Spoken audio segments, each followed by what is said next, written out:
Dios les bendiga donde sea que están en este momento. Bienvenidos a Comprensión de los Tiempos, a este webinar sobre libros históricos con el pastor Arturo Andrade. Esta es ya la segunda parte de libros históricos y hoy, según el pastor Arturo Andrade, es Reino Unido y mañana Reino Dividido. Así que usted no se quiere perder eso mañana. Vamos a tener unos buenos tiempos aquí en comprensión de los tiempos, como siempre. Y vamos a orar para que el pastor Arturo pueda de una comenzar con el tema y nosotros podamos ser bendecidos con este tema de los libros históricos. Es un material que, en mi opinión, hay que tener muy en cuenta. De la historia se aprende para no hacer los mismos errores o cometer las mismas tonterías. Así que vamos a orar y el pastor Arturo entra en acción. Padre, gracias por este tiempo.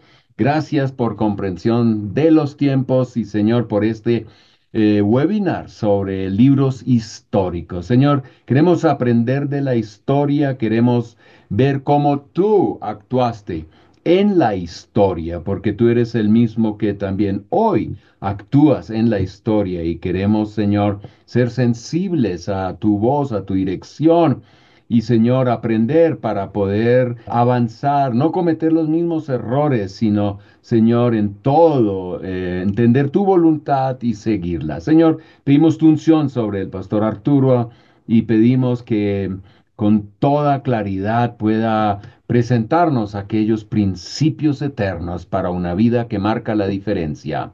Amén.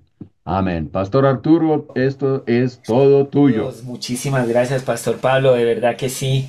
Yo recuerdo mi etapa de estudiante de Biblia y estos libros históricos eran impresionantes y ahora los aprecio tanto, los disfruto tanto.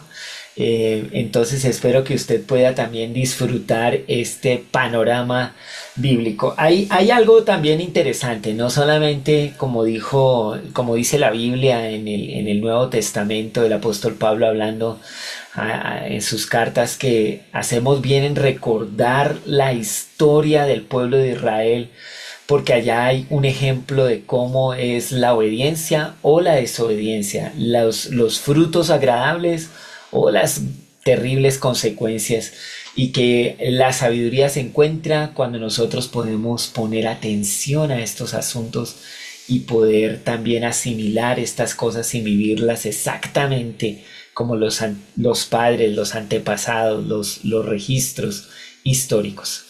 También otro detalle interesante es que la Biblia es un libro diferente a cualquier otro libro sagrado. O sea, no sé, grandes religiones como el Islam tienen el Corán, los hinduistas tienen un montón de libros, pero son colecciones como de dichos o filosofías, manifiestos en algunos casos, pero en cambio la Biblia es un libro que le da especial énfasis a la narrativa. Encuentra, Se encuentran los principios de la Biblia en geografía, en historia, en personaje, en interrelación. Y en medio de todo esto, el Señor de la historia, Dios, el Dios del universo, ahí presente, actuando, interactuando con su creación, con los seres humanos que Él creó y diseñó. Así que nosotros tenemos un gran valor con la Biblia y por eso hacemos muy bien en estudiarla, porque es un libro diferente a todos. Y un tercer asunto también aquí en cuanto a estos temas es que me he dado cuenta que pues la predicación está tornándose, saliéndose un poco de de lo expositivo, a ser más narrativa, a ser más testimonio, a hablar de Dios desde la experiencia. Y bueno, son estilos de predicar y actualmente como que tiene mucha fuerza este estilo. Pero en medio de todo, como vemos en los libros históricos, hay una teología, hay algo de Dios que aprendemos. Así que cuando usted esté escuchando algún testimonio, escuchando una narración, escuchando una historia sobre la iglesia o Dios y la iglesia, haz un esfuerzo por entender, bueno, ¿y dónde está la teología acá? ¿Qué Dios es el que se está presentando? ¿Es el Dios de la Biblia? ¿Es el Dios que tiene los atributos que vemos en la Biblia? Y por eso cuando estudiamos los libros históricos, es interesante ver la teología que hay allí también. Un esfuerzo que cada estudiante de la Biblia debe hacer para que entonces cuando esté escuchando conferencias, prédicas o lo que sea, pues puedas reconocer que el Dios del que está hablando el predicador es el mismo Dios de la Biblia. Es algo interesante para decirlo porque uno piensa que todas las conferencias y las predicaciones tienen su soporte en la Biblia. Bueno, a veces no, a veces es como que salpican un versículo y ya parece que fuera bíblico y uno tiene que estar muy atento y discernir esto. Entonces, pretendemos en comprensión de los tiempos y en estos panoramas bíblicos que tengas bases sólidas para entender la teología, para entender Dios y la historia, para entender los principios de obediencia que traen buen y agradable fruto. Bueno, ya ahora sí, recuerden que son 12 libros históricos y ya deberías saberlos de memoria, los libros históricos de la Biblia de memoria, empezando con el libro de Josué, que es el paso por el Jordán. Luego que Josué pasa a la presencia del Señor, llega la etapa de los jueces, donde cada cual hacía lo que quería y son unas historias muy extrañas. Y algunos quieren vivir como el libro de los jueces, así como Gedeón poniendo vellones a ver si Dios les ayuda a entender su voluntad. Bueno, eso eran los jueces. Hoy ya tenemos más revelación, tenemos toda la Biblia, podemos oír la voz de Dios un poco más claro, así que deberías más bien entrar en otra etapa y no sé, dejarse como tan inspirar por los jueces. Allá vemos la historia de Dios en una época de tanta oscuridad, pero Dios presente.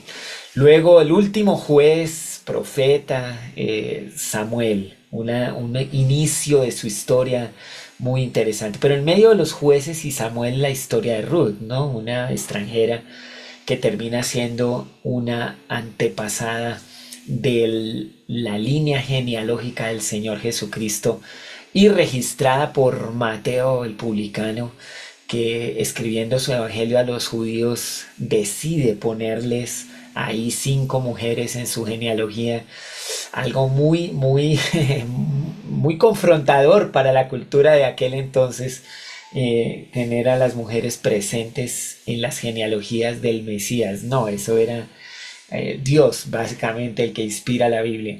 Y luego Samuel 1 al 7 es como la historia de este profeta, de este anciano de Israel, de su inicio, su comienzo. Y quiero leer solamente el 1 Samuel 7, 15 al 17 para darle transición a el paso de Samuel a el reinado. Y entonces dice así la Biblia, 1 Samuel 7, 15 al 17. Samuel continuó como juez de Israel por el resto de su vida. Cada año hacía un recorrido y establecía su tribunal, primero en Betel, luego en Gilgal, después en Mizpa, y juzgaba al pueblo de Israel en cada uno de estos lugares. Luego regresaba a su hogar en Ramá, donde también atendía otros casos.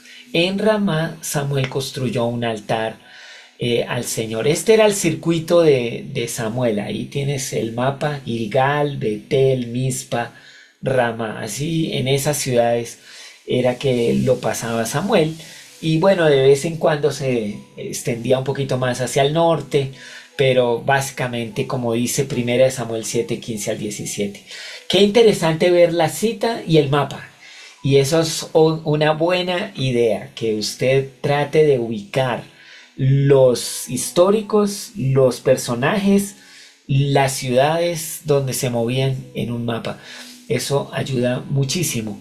Ahora, eso le da transición o comienzo a la época de los reyes.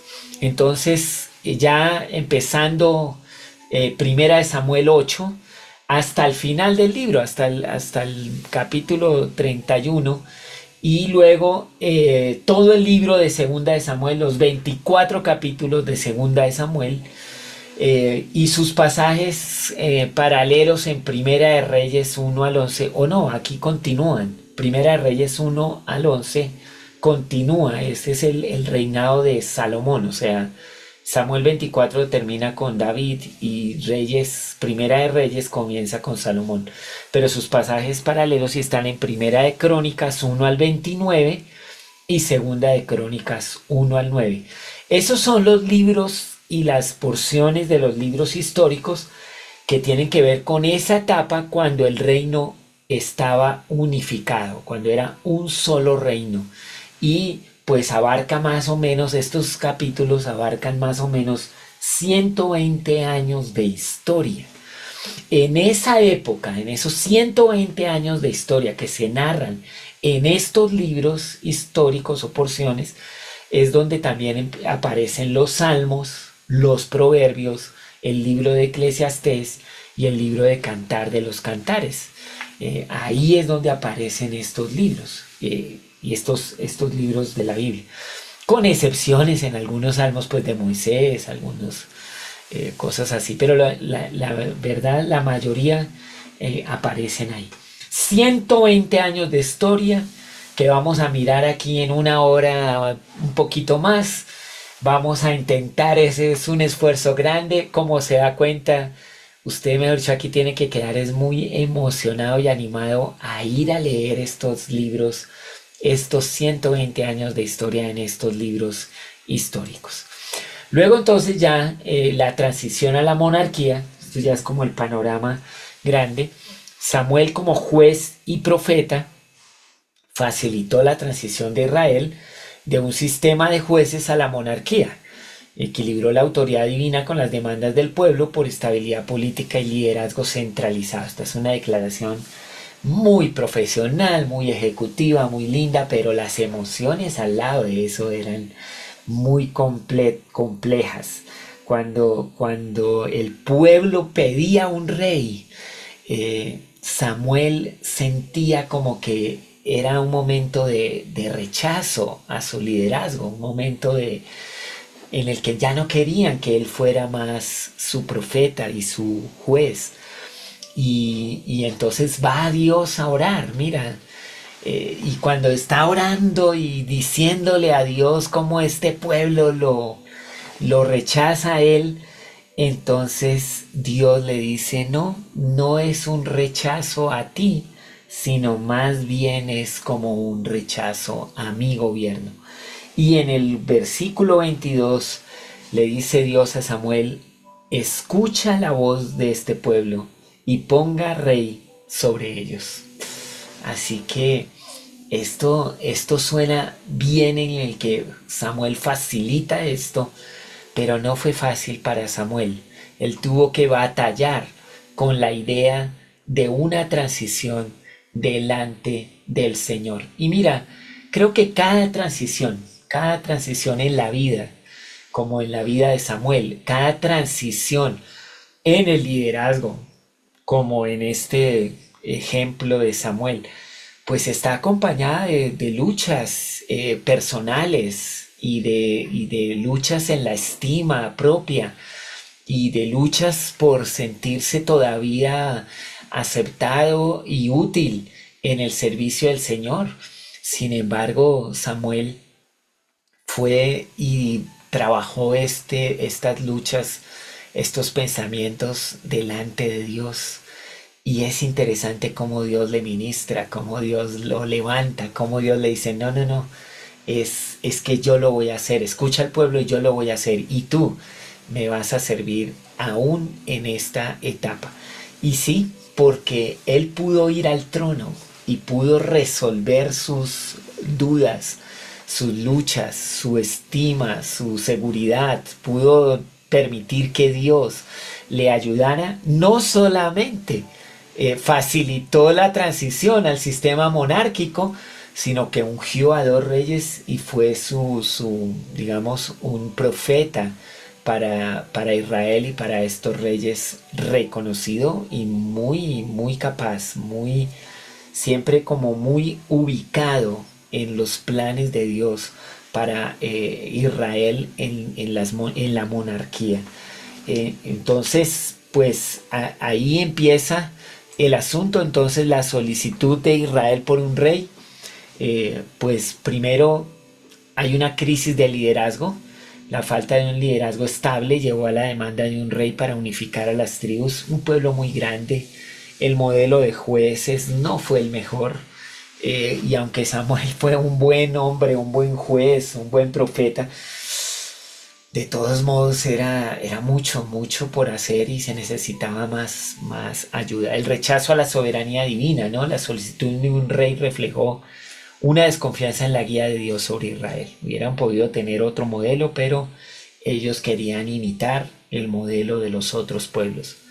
Esa es una lección. A veces uno piensa que las ideas que están en otros lados son mejores que las que Dios podría tener. Bueno, que Dios nos ayude a tener ese balance. Consecuencias de la unción. La elección de Saúl como rey marcó el inicio de conflictos. Y bueno, y empezó el reino a tener problemas, divisiones pequeñas, porque pues solo uno puede ser el rey.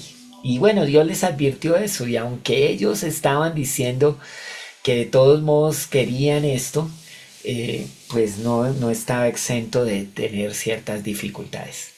Bueno, ahí viene entonces el primer rey llamado Saúl, y lo ungió Samuel.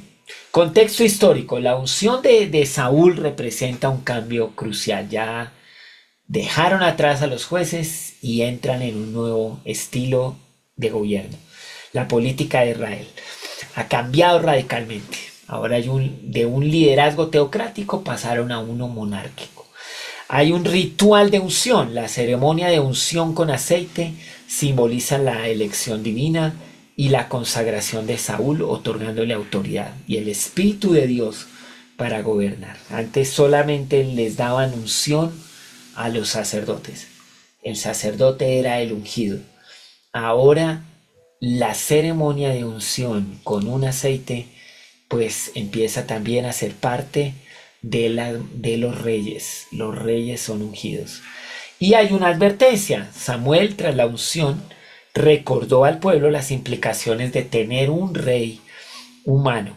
Enfatiza la importancia de obedecer a Dios para el éxito del liderazgo. Pero ya ahora ellos tenían que servir a Dios, pero ahora también tenían que servir a un monarca.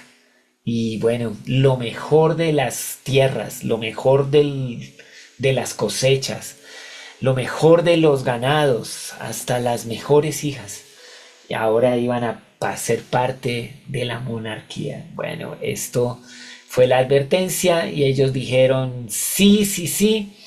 Y en ese momento llega un momento muy interesante cuando Samuel renuncia públicamente y exhorta al pueblo. Entonces, el significado de la renuncia, pues la renuncia de Samuel simboliza un cambio profundo en la relación entre Dios y el pueblo, marcando el fin de la era de los jueces y la advertencia sobre la monarquía. Samuel advirtió al pueblo sobre los peligros de elegir un rey, incluyendo la pérdida de libertad, un poco la desviación de la adoración hacia Dios, porque el servicio ahora tenía que compartirse, y estando a la reflexión sobre su identidad. Así que esto es lo que empezó a ocurrir en Israel, y ya no volvieron atrás. Ya esto fue, así fue como ellos empezaron su nuevo su nueva estructura de gobierno monárquica. Ahora entonces arranca el primer rey, el rey Saúl. Bueno, las circunstancias que llevaron las circunstancias que llevaron a su reinado, pues los ancianos de Israel se reunieron en Ramá, recuerdan, demandaron que les nombraran el rey ahí en 1 Samuel 8. Luego entonces es ungido en privado por Samuel en Ramá en el capítulo 10. Luego es reconocido públicamente por Samuel en Mizpa en el capítulo 10. O sea, hay una unción privada y luego un reconocimiento público. En ese tiempo Saúl era un hombre verdaderamente humilde, no se sentía digno de ser rey. En el capítulo 9 Samuel tiene que convencerlo porque Dios le dice que él es él, pero él no está muy seguro. En realidad lo sacaron de donde estaba escondido. Luego lo proclaman y vuelve a su casa en Gaaba. Y luego ya moviliza un ejército de 330,000 soldados para liberar a Jabes de Galaad. Y ahí ya comienza como el reinado de Saúl. Ahora el rechazo de Saúl. Entonces pues tuvo unos fracasos tempranos y fue desobediente. Ahora, no, esto pasa rápido, o sea, sí hubo cosas interesantes con Saúl, sí tenía algunas características muy especiales, y usted puede leer eso en los capítulos de 1 Samuel. Pero también muy temprano él comienza a mostrar desobediencia en los sacrificios, él comete el error grave de realizar un sacrificio sin la presencia de Samuel. También durante la batalla contra los amalecitas, Dios decretó que ninguna amalecita debía vivir y que nada de los amalecitas debería ser tomado por Israel. Y Saúl desobedece al no destruir completamente a sus enemigos y pues tiene como una prioridad por agradar al pueblo y hacer lo que él quería sobre la fidelidad de Dios. Bueno, aquí él le dice a Samuel, es que el pueblo, y no es una democracia, sí, es una monarquía. Es que aquí es donde uno viene a ver cómo Saúl pone de excusa al pueblo que él quería agradar, pero la verdad es que uno siempre tiene que preguntarse si realmente él quería agradar al pueblo o él solamente quería agradarse a sí mismo. Tenía una agenda privada y como rey quería desarrollar este establecimiento de su voluntad y de sus ideas frente a las ideas de Dios y a la voluntad de Dios. Es cuando empezamos a entender que hay un conflicto entre voluntad de Dios y voluntad humana, pero también entre poder de Dios y poder humano, entre Dios como máximo gobernante o humanos como gobernantes que creen que pueden tomar el lugar de Dios. Bueno, esta historia de Saúl y los amalecitas tiene más profundidad de la que nosotros podríamos aquí darle en este brochazo. Pero mi interés y mi ánimo sería que tú puedas profundizar más en estos principios y lograr ver algunas relaciones de principio entre lo que está pasando con un rey, con un gobernante, con uno que ahora tiene poder e influencia y el pueblo al que sirve y al Dios al que sirve. ¿Qué trajo como consecuencia este rechazo a la voluntad divina? Pues falló su liderazgo y ahí Dios lo desecha como rey y comienza un nuevo tiempo, un nuevo rey, a buscarse un nuevo rey. Consecuencias de este rechazo. La declaración de Samuel resalta que la desobediencia de Saúl no solo resultó en rechazo personal, sino que afectó la estabilidad y la moralidad de toda la nación de Israel, subrayando la importancia de la obediencia a Dios. Así que, pues, en otras palabras, aquí las consecuencias es que Dios ya no va más con un Saúl y ahora va a buscar un nuevo rey. Y, y bueno, hay unas citas bíblicas ahí que pues se repiten y hasta el día de hoy resuenan, como por ejemplo cuando Samuel le dice a Saúl al desobedecer: ¿se complacerá Dios en los holocaustos y víctimas como en que se obedezcan a las palabras de Dios? Ciertamente el obedecer es mejor que los sacrificios y prestar atención que la grosura de los carneros, porque como pecado de adivinación es la rebelión, y como ídolo e idolatría la obstinación. Por cuanto tú desechaste las palabras de Dios, Él también te ha desechado para que ya no seas su rey. 1 Samuel 15, 22 y 23. No, esta digamos, esta declaración de Dios es contundente y Dios no está cambiando. Dios todavía piensa lo mismo cuando hay rebelión o cuando hay terquedad a su voluntad, a su principio, a su mandato. Dios todavía piensa que estas rebeliones son como la idolatría, que estas obstinaciones son un pecado de adivinación. Bueno, Dios todavía piensa lo mismo, así que Dios ya lo deja y comienza la transición a un nuevo liderazgo. Pero aquí, del rey Saúl al rey David, ya no es una transición así toda suave. Esta ya no es una transición que realmente muestre o tenga algún valor así como que uno diga, uy, hay que imitar una transición así. Sin embargo, la transición del rey Saúl al rey David es como lo más común entre los humanos. Una transición llena de, mejor dicho, problemas y luchas, celos y bueno, intrigas, cosas duras. Pero ¿cómo termina entonces esta relación entre Samuel y Saúl? Pues transición de liderazgo. La relación entre Samuel y Saúl simboliza una transición de liderazgo teocrático a monárquico, refleja tensiones entre autoridad divina y expectativa humana. Pero también la desobediencia de Saúl a los mandatos divinos, especialmente en la batalla contra los amalecitas, llevó a su rechazo por parte de Dios y a la inestabilidad en Israel. Esto es como la conclusión de esta etapa para iniciar una nueva etapa con un nuevo rey, con el rey David. David, el mejor rey de Israel, el rey conforme al corazón de Dios. David, bueno, él tiene, pues antes de empezar a verlo como rey, hay que saber que él era pastor de ovejas.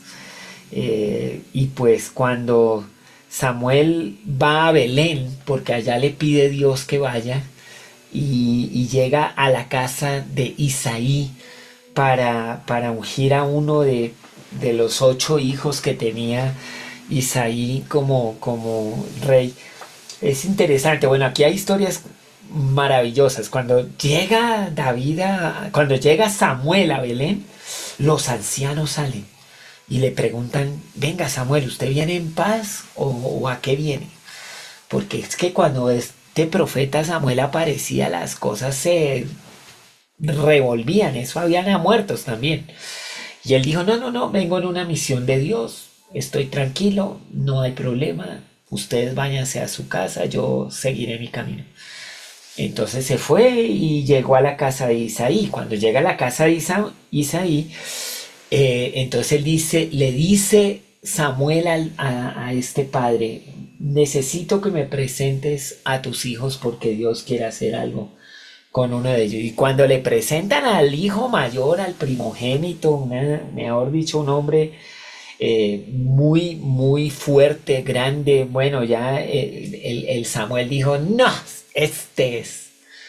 Y ahí hay otra de las frases que más conocemos, no mires a su parecer ni a lo grande de su estatura, porque yo lo desecho. Dios no mira lo que mira el hombre, pues el hombre mira lo que está delante de sus ojos, pero Dios mira el corazón. ¿Será que eso todavía aplica hoy? Claro que aplica hoy. ¿Cuántas cosas podríamos haber evitado si seguimos este principio de Samuel 16:7, primera de Samuel 16:7? Cuando más bien esperamos que Dios revele el corazón antes de que nuestros ojos nos engañen. Que Dios nos ayude, tenemos que hacer eso. Y bueno, y así pasa uno por uno los 7 hijos de Isaí. Y Samuel está como más frustrado porque uno a uno y no hay una indicación clara de Dios de que ya llegó la hora de ungir a alguno. Al final, pues terminan llamando a David el pastor, cito de ovejas. Y eso es como que Samuel dice, venga Isaí, ¿usted no tiene más hijos? Y ahí Isaí se acuerda, ¿cómo puede ser que uno se le olvide uno de los hijos? Pero bueno, eran 8, ¿no? Pero se le olvidó David, dijo, ay, sí, sí, sí, el más pequeñito, pero ¿será que sí? Bueno, llámenlo. Y el Samuel no se iba hasta que llegó y ahí ya lo ungió. Bueno, también David era conocido por ser cantor. No solamente era pastor, era cantor.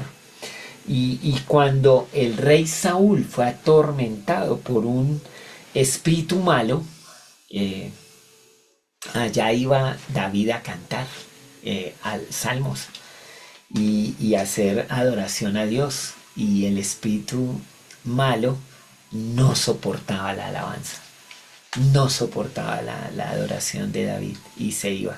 Y cuando él tocaba, entonces Saúl tenía como paz, tenía como calma.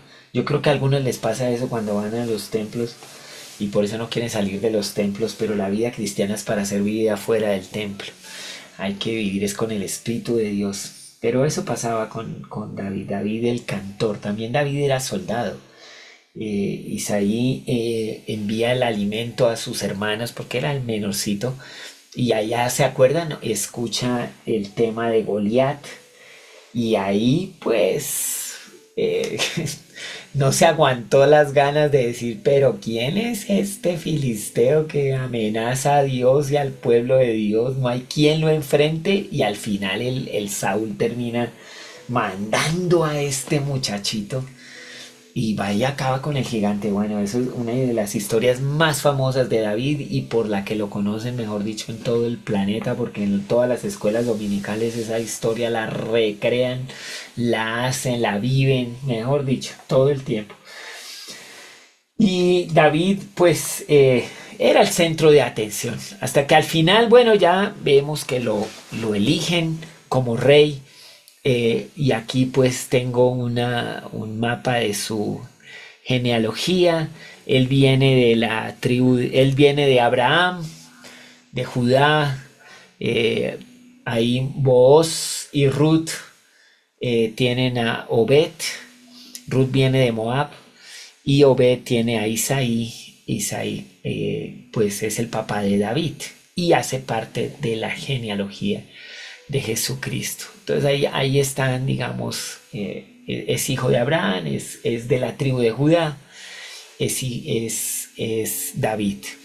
La elección de David como rey no solo resalta la soberanía de Dios en la historia de Israel, sino que establece un modelo de liderazgo que se basa en integridad y fidelidad a la voluntad divina.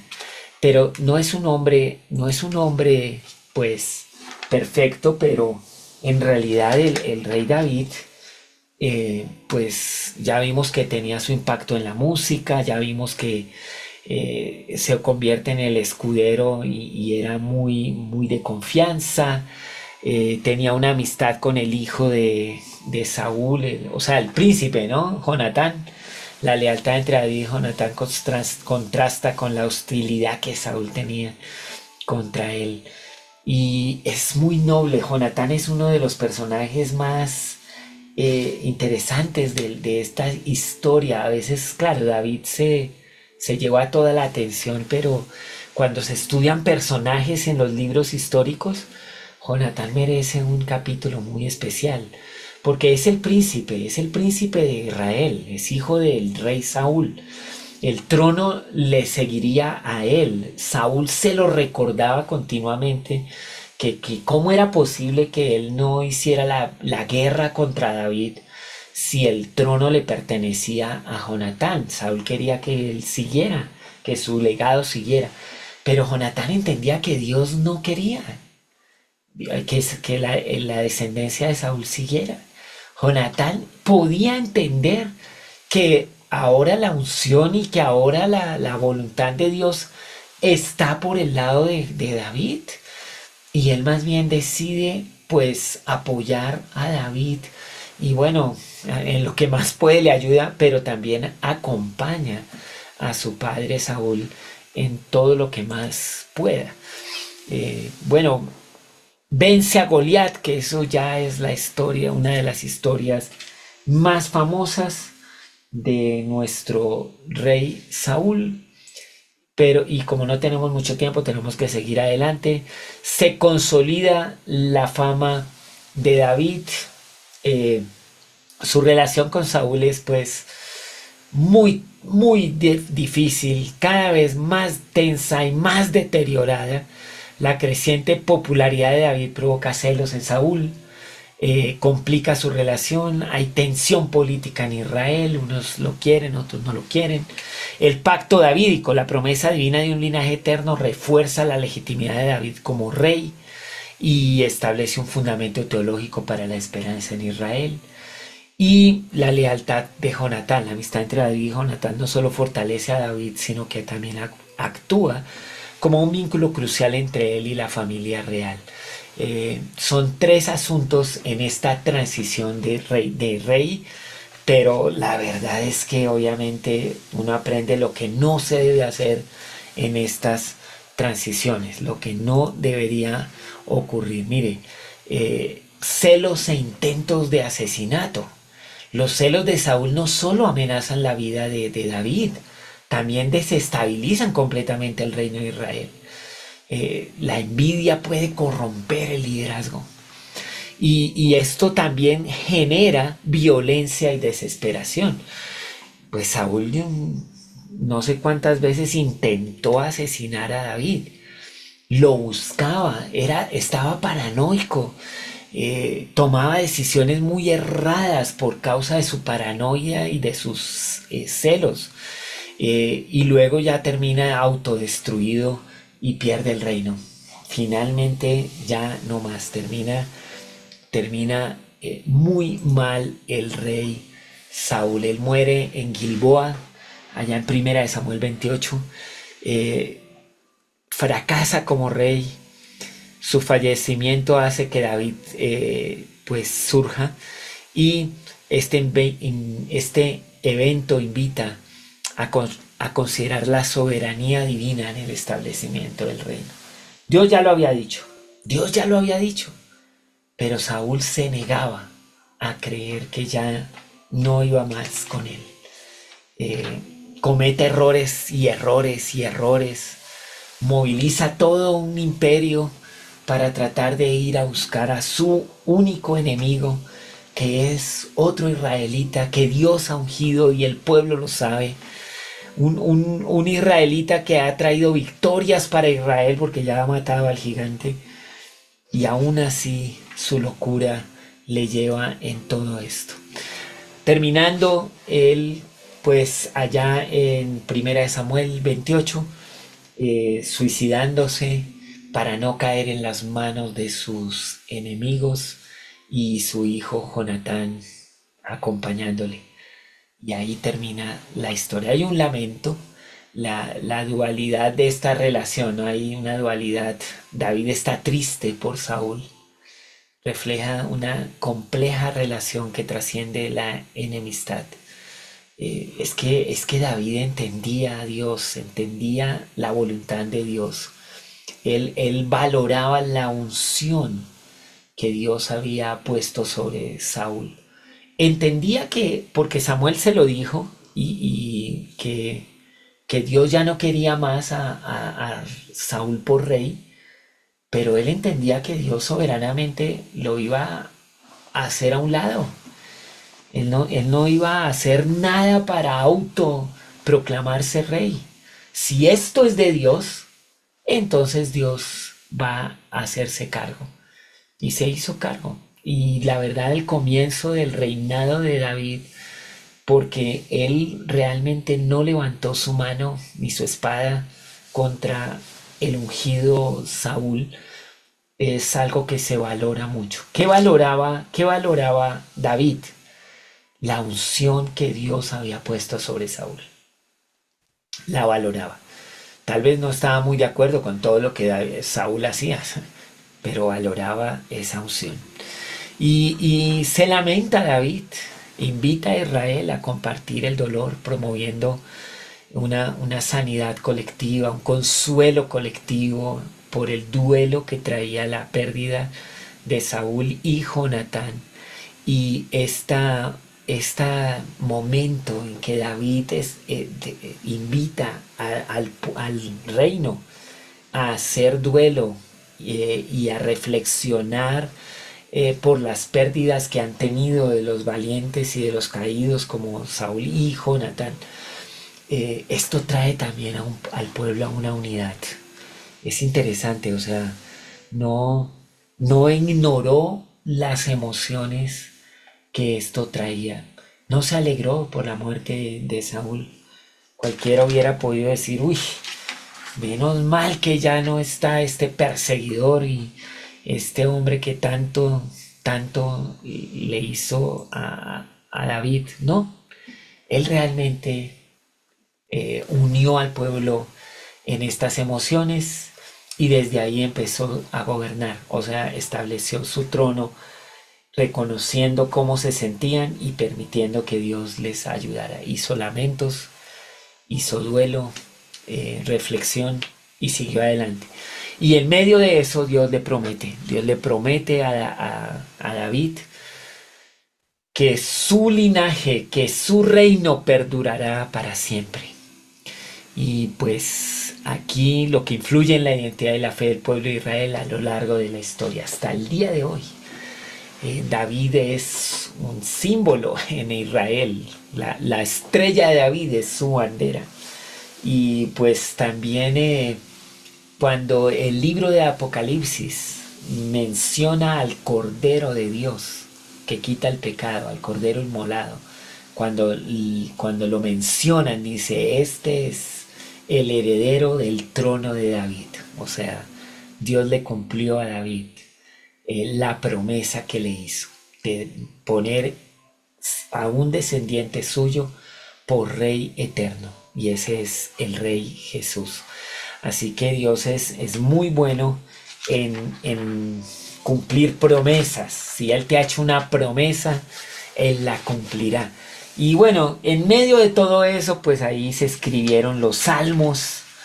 Oiga, y los salmos son realmente pues un libro maravilloso, 150 salmos, tienen diferentes tonos, intenciones, y un día deberíamos estudiar pues ese libro completamente. Merece como una sesión aparte el libro de los salmos. Pero ahí está. Luego entonces David arranca muchísimas campañas militares. Él se distingue porque es un pacifista a punta de guerras. Nadie quería tener unas peleas con él, y pues básicamente él establece como una estabilidad sobre Israel y sus enemigos. Nadie quería pelear con Israel. Y pues ahí muestra que él tenía pues no solo una confianza grande en Dios, sino también una tenacidad muy fuerte en cuanto al establecimiento del reino. ¿Cuál era su máximo anhelo? Su máximo anhelo era construir un templo para Dios, un lugar donde adorar a Dios. Él pues no solamente componía estas canciones para Dios, para su adoración, sino que también las compartía. Y bueno, él se distinguía porque así salía a adorar a Dios con todo el pueblo. Era muy comprometido en todo el tema de la adoración. Y algunos entonces hoy hablan como del tabernáculo de David, el tabernáculo de alabanza, porque él incluyó como todo el tema de la alabanza como parte de los rituales de adoración del pueblo de Israel. Y quería construir un templo donde poner el arca en un lugar fijo, que hubiera atrios, que tuviera pues columnas, que ya no fuera más una tienda. Ya había pasado el tiempo de las tiendas. Ahora ellos estaban en un imperio, con monarcas, con reyes, con campañas militares, con paz en la región. Pero bueno, Dios le dice claramente a David, David, tú no vas a hacerme un templo porque has derramado muchísima sangre, pero lo hará tu hijo. Y bueno, David pues era tan obediente a Dios que decidió esperar y entonces hizo una bodega y consiguió todos los materiales. Dijo, bueno, si no lo puedo construir, por lo menos puedo ayudar en tener todo listo para que lo hagan. Y su hijo, entonces Salomón, llega aquí. Salomón es el siguiente rey de Israel, hijo de David. Pero la historia de cómo aparece Salomón es la historia que recuerda que David pues obviamente no fue perfecto. David falló porque pues hay una historia en la que en una de las campañas militares David no fue y ahí se enredó en adulterio con Betsabé. Él no solamente pues deja embarazada a Betsabé, sino que además para ocultar su pecado usa su trono de poder para matar al esposo de Betsabé. Y bueno, decisión tras decisión, motivadas por el pecado, son trágicos eventos que empiezan a empañar la imagen del rey David y sus decisiones. Se perdió David por causa del pecado. Y no se puede olvidar, no se puede olvidar la declaración bíblica que dice que la paga del pecado es la muerte. Esto le pasó al rey David. Y bueno, ahí tuvo que intervenir un profeta, el profeta Natán. La intervención de Natán fue crucial para asegurar la legitimidad del reinado de Salomón, evitando conflictos internos y reafirmando la voluntad divina en la continuidad de la dinastía davídica. Esta confrontación que venía de parte de Dios, pues tiene que ver con el pecado. O sea, el profeta lo confronta a David en su pecado. Y no es fácil confrontar al rey, no es fácil confrontar al que ostenta el poder. Y no es fácil después de saber todo lo que ha hecho.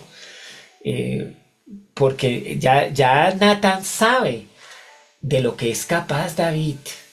Y aún así allá le llega enviado por Dios y bueno, ahí le echa su historia y al final le dice, rey, usted es ese hombre pecador. Y David vuelve en sí, vuelve a ese corazón adorador, vuelve al corazón conforme a Dios y se arrepiente. Qué increíble. David se arrepiente de su pecado, hace unos salmos para mostrar ese arrepentimiento, pero no es que haga el salmo para mostrar arrepentimiento, desde su arrepentimiento hace los salmos que después se vuelven parte de la colección. Pero de verdad él ora como consecuencia de su pecado.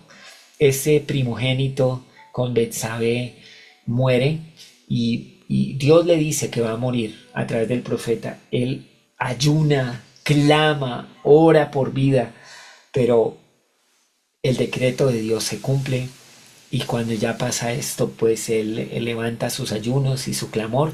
Los servientes decían, pero venga, si su hijo murió, ahora es que debería hacer el duelo. Y él dice, mientras estaba vivo había una esperanza, pero ahora que ha muerto, más bien yo voy a él, mostrando que él entendía cómo eran las cosas con Dios. Los bebés tienen un lugar al lado de Dios. Yo voy a él, ya él no tiene problemas. Aquí nosotros somos los que tenemos que poner nuestra confianza en Dios. Y entonces ya sigue adelante, luego tiene otro hijo con Betsabé, que ya es el hijo llamado Salomón, y este es confirmado como sucesor del reino. ¿Cuál es la legitimidad del reinado? Salomón es confirmado como rey y establece su autoridad, garantiza estabilidad política y le da continuidad a la dinastía. Y pues un heredero de David en el trono. Acciones decisivas iniciales. Salomón elimina a sus rivales, demuestra determinación, capaz de liderar, se sienta las bases de un gobierno fuerte y hay un periodo de gran prosperidad en el reino de Israel, porque Salomón es muy sabio. Entonces usted ya sabe la historia en la que Salomón pide a Dios sabiduría para gobernar al pueblo, pide a Dios que le dé sabiduría. Y también es interesante que una de las primeras cosas que ocurre con Salomón es cuando vienen dos mujeres a reclamar cuál es el hijo muerto, y entonces ahí él toma una decisión y con su decisión sabia todos se convencen de que Salomón es el rey que ahora Dios ha puesto para gobernarlos. Bueno, él también cumple algunas de las voluntades de su padre David. Por ejemplo, él ejecuta a Joab y a Shimei. Joab era como el general de David y lo ejecuta Salomón. Y pues rivales que podrían desestabilizar el reino. Y él hace como le dice su padre, eso no se lo inventó él. También legitima sus decisiones cuando cumple esas advertencias, ¿no? del papá. Y estas ejecuciones sentaron un precedente en la administración de Salomón. Demostró que decisiones difíciles eran necesarias para mantener la paz y la estabilidad del reino. Difícil esto. Bueno, y ahí está pues que estas ejecuciones fueron una estrategia política, mandan un mensaje de lealtad y comienza una era de gran prosperidad sobre Israel. Dicen las historias, las crónicas, el libro de los reyes, que realmente la plata no era tan apreciada en el tiempo de Salomón, que a todo el mundo le gustaba era el oro. ¿Cómo sería de la macroeconomía tan próspera que, mejor dicho, el oro era lo único que apreciaban o valoraban realmente? Muy bien les fue en ese tiempo. Bueno, sabiduría otorgada por Dios. Era una sabiduría como don divino. La sabiduría de Salomón fue fundamental para su éxito. Se convirtió en un modelo de liderazgo justo y equitativo. Tuvo un impacto en la justicia. Su capacidad para discernir y administrar justicia, como en el famoso juicio de las dos mujeres, pues reflejó su profunda comprensión de moralidad y empatía. Y también dejó un legado de prosperidad. La sabiduría no solo trajo justicia, sino que también impulsó prosperidad económica, estabilidad política en Israel durante su reinado. Toca aprender de la historia, mis hermanos. La prosperidad siempre va ligada a la sabiduría, siempre. En la vida personal, en la vida familiar, en la vida de una nación. Donde hay sabiduría, hay prosperidad. En cambio, donde hay desobediencia, donde hay necedad, pues no hay prosperidad. Es que el modelo económico obedece a decisiones humanas. Y lo estudian en todas las universidades. Estos se han vuelto leyes. Las leyes de la economía están ahí porque funcionan desde el principio de los tiempos. Y entonces, pues claro que obviamente la prosperidad de Salomón se vio impulsada por su habilidad para hacer alianzas estratégicas, rutas comerciales, intercambios culturales. Y bueno, esa sabiduría, esa capacidad de tomar buenas decisiones y de entender todo el reino y más allá es lo que trajo gran prosperidad a Israel. Sin embargo, estas alianzas estratégicas también fueron parte de su ruina. Pero mira, el pecado de idolatría y los matrimonios extranjeros en la vida de Salomón, los matrimonios no lo volvieron idólatra. La idolatría ya estaba en su corazón y solamente con esos matrimonios encontró su salida, encontró su ruta de escape. Es muy importante eso. Algunos creen que las circunstancias son las que nos llevan a pecar. No, Santiago dice que cada uno es atraído y seducido desde su propia concupiscencia y que luego de eso se da a luz el pecado. No te equivoques. Obviamente hay sabiduría en no exponernos a los ambientes, a las culturas, a los lugares, a las cosas que pueden causar tentación en nuestra vida. Claro que necesitamos cuidarnos y autocuidarnos y cuidarnos unos a otros, pero el pecado está acá. El pecado de la idolatría estaba en Salomón. Él tenía un corazón dividido. Él le gustaba ir a los lugares altos. Y entonces, claro, se casa con mujeres extranjeras para hacer como cierto tipo de alianza política económica. Pero estas mujeres empezaron a decir que ellas necesitaban lugares para adorar. Y el gran constructor del templo para el Dios verdadero termina siendo constructor de templos paganos. Salomón eligió santuarios para dioses como Astartot, comprometiendo su fidelidad a Dios. Consecuencias de este desvío espiritual: la idolatría resultó en la fragmentación del reino y la ira divina, según las profecías. ¿Cuáles eran estas profecías? Pues profecías sobre la división del reino.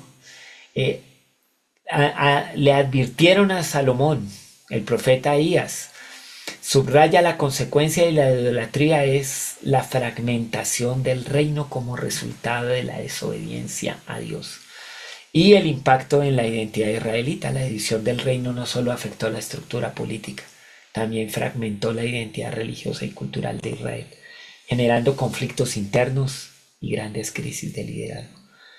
Un reino tan próspero, tan estable, tan fuerte, pero cuando la idolatría aparece, pues quiebra los cimientos del reino. No son los enemigos afuera, no son los imperios aledaños, no son los vecinos hostiles.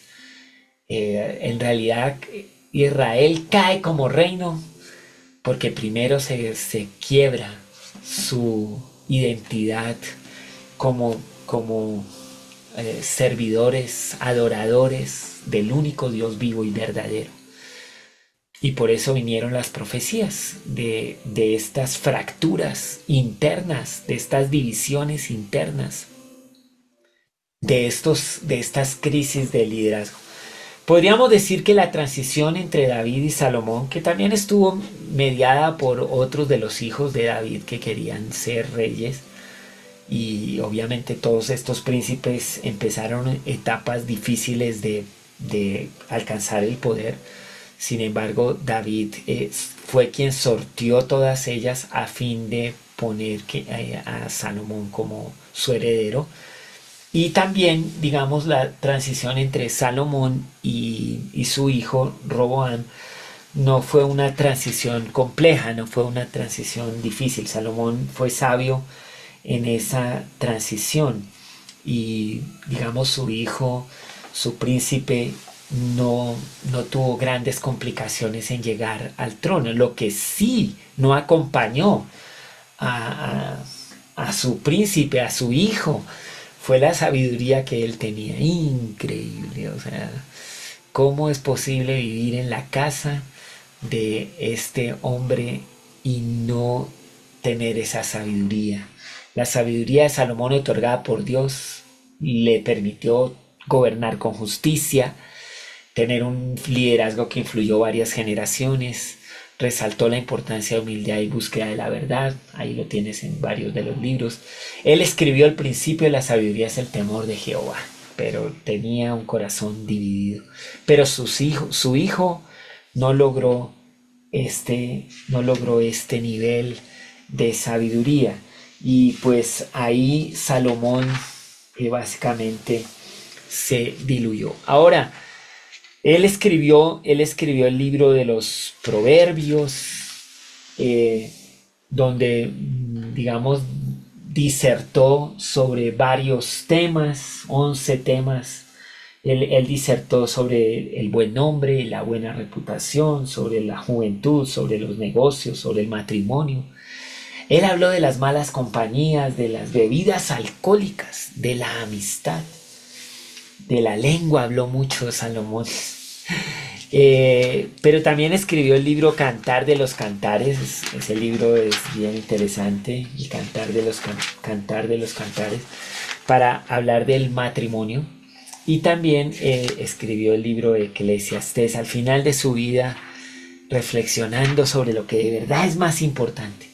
Pero cuando se lee toda la historia de Salomón y los proverbios y los cantares y el Eclesiastés, no hay mucha seguridad. Los expertos comentaristas, los doctores de las historias del Antiguo Testamento y de estos personajes, no están muy de acuerdo en cuál será el destino eterno de Salomón. O sea, no hay mucha claridad en ese tema. No nos atrevemos, yo no me atrevo, a dar como un juicio de valor. ¿Dónde estará Salomón? No, solo Dios sabe. Pero no es claro, no es como David, que, no, David está con Dios, Abraham está con Dios, Judá está con Dios, pero ya Salomón uno no sabe. Su historia es muy difícil de interpretar en ese aspecto. Su corazón estaba muy dividido. Así que nosotros tenemos que aprender de esta historia. Bueno, ¿cómo les parece? 120 años de historia a toda mecha aquí en comprensión de los tiempos. Si uno pudiera escoger alguna de las historias, pues claro, hay tantas historias con Saúl, con David, con Samuel, con Salomón. Sí, hay historias que se dejan, digamos, predicar, ilustrar. Pero yo te animo a que tú busques tu propia historia en estos libros y la tomes. Una que a mí me gusta muchísimo es la historia de David y sus valientes. Y solo quiero mencionar algunas cosas ahí de los valientes de David. La Biblia registra, parece que Natán escribía esto, pero la Biblia registra ahí que él tenía un grupo de valientes, pero dentro de ellos se destacaban tres, y las hazañas eran como uno que con su lanza mató a 800, el otro que la espada se le quedó pegada a la mano, y el otro que defendió un campo de lentejas. Y mira, yo decía, pero ¿cómo ponen al del defensor de campo de lentejas como uno de los tres más valientes? ¿Qué principio hay ahí? Porque pues matar a 800 con su lanza, pues usted puede decir, no, la perseverancia, ¿no? Él no se cansaba, o sea, cuánto entrenamiento tenía, qué guerrero. Era perseverante hasta que se declaró el final de la batalla, paró. El que se le quedó pegada la espada, o sea, realmente era tan fiel que la espada y él eran uno solo. Y bueno, si pensamos que la espada del Espíritu es la palabra de Dios, eso me anima. La espada y yo deberíamos ser uno. Pero defender un campo de lentejas y por eso ser uno de los tres más valientes, bueno, porque allá lo mandaron y él no subestimó, él no se guió por el ojo. Y eso tiene que ver con el comienzo de David. David era como un reconocedor de aquellos que se guiaban por el corazón y no por el ojo. Porque pues si tú piensas que el campo de lentejas es algo ínfimo, pequeño, que qué importa, pero si éste pensaba que a quien servía era a Dios, a su rey, y que no importa el tamaño, no importa el lugar, no importa si eso todo mundo lo subestima o lo menosprecia, Él lo va a cuidar porque se lo encomendaron. Qué principio tan tremendo. Los valientes de David nos dan ejemplos tremendos. Y mira, las hazañas de los otros, yo pensaba, no, pero esas hazañas son como para competirle a los tres valientes. Sin embargo, no. Hay una sabiduría en la Biblia para estos tres, que fueron los más. Así que, por favor, aprende de estas historias, la perseverancia, la pasión, el no subestimar el llamado y que Dios nos ayude en esto. Bueno, yo voy a orar para concluir nuestra etapa de hoy. Mañana ya iremos al reino dividido. Esos son otros años de historia. Y luego al final de nuestra conversación tendremos las cautividades y el retorno del reino del sur. Pero ya veremos eso en la última noche. Con eso concluiremos nuestros libros históricos. Así que hoy fue la etapa de este reino en unidad, tres reyes, 120 años, profetas, libros, sabiduría, y sobre todo eso, una gran intervención de Dios en cada aspecto de la historia de Israel en esta etapa. Oremos. Señor, te damos muchísimas gracias por la oportunidad que nos das de estar aquí juntos, de aprender juntos de estas historias. Seguro que hay mucho que nos llama la atención, Señor, pero tratar de comprender cómo a través de 40 años de reinado de cada uno de estos reyes, sus transiciones, su legado, las promesas que tú les hacías, también cómo interactuaste con ellos cuando las cosas fueron bien hechas, pero también las consecuencias y el juicio cuando las cosas no fueron bien hechas. Señor, aprendemos de esto y tomamos ejemplo. En el nombre de Jesús. Amén y amén. Adelante, Pastor Pablo. Gracias, pastor, por este viaje tan rápido a través de 120 años. Me llamó mucho la atención o algo que uno dice, wow, yo he enseñado históricos y esta cosa como que surgió ahí. Y yo dije, tres reyes, y un rey cayó por hacerse un monumento a sí mismo, ¿cierto? Después Señor. viene David con pues el hombre con un corazón según Dios. Y su enfoque es la adoración a Dios. Sí, él cometió el tema con esta señora Betsabé y todo ese, y eso fue terrible, terrible, terrible. Pero su corazón se mantuvo siempre enfocado en Dios. Dios era número uno, por eso se arrepiente. Pero también se ve esa pasión por Dios cuando está preocupado por asegurar que el pueblo de Dios recuerde siempre al Dios de Abraham, de Isaac, de Jacob. Y por eso manda hacer el templo como una construcción que siempre nos va a recordar que hay un Dios en Israel. Y bueno, después la historia de Salomón, riquezas, sabiduría y todas esas cosas. Y finalmente cae no es porque era pobre o porque le faltó sabiduría, sino porque se va detrás de otros dioses. La importancia de que nosotros de verdad tengamos un corazón de adoradores, sí, de adorador, porque Ajá. eso determina no la riqueza, no la sabiduría, no los puestos, sino dónde está tu corazón para con Dios.